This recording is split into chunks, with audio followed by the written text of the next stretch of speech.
তোমাকে দেখার জন্য আমি মরিয়া হয়ে আছি। পরীক্ষার ফল জানার জন্য আমি মরিয়া হয়ে আছি। আমার বন্ধুদের সাথে দেখা করার জন্য আমি মরিয়া হয়ে আছি। নতুন সিনেমাটা দেখার জন্য আমি মরিয়া হয়ে আছি।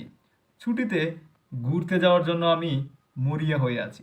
Hello everyone, welcome back to my another video. This is Araf before you once again. এই যে আমি বাক্যগুলা বাংলা বাক্যগুলা বললাম, তো এগুলাকে আমরা কিভাবে ইংরেজিতে ট্রান্সলেট করব আজকের এই ভিডিওতে এটা নিয়ে কথা বলবো। ভিডিওটা বেশি বড় করবো না, বাট ইটস ইম্পর্টেন্ট।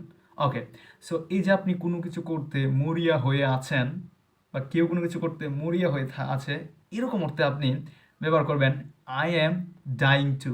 তো এখানে একটা স্ট্রাকচার অবশ্যই আপনাকে ফলো করতে হবে।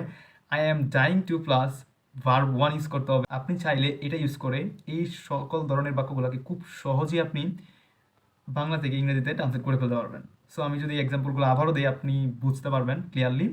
সো তোমাকে দেখার জন্য আমি মরিয়া হয়ে আছি। I am dying to see you. পরীক্ষার ফল জানার জন্য আমি মরিয়া হয়ে আছি। I am dying to know the exam results. আমার বন্ধুদের সাথে দেখা করার জন্য আমি মরিয়া হয়ে আছি। I am dying to meet my friends. নতুন সিনেমাটা দেখার জন্য আমি মরিয়া হয়ে আছি। I am dying to watch the new movie. ইংরেজি শেখার জন্য আমি মরিয়া হয়ে আছি।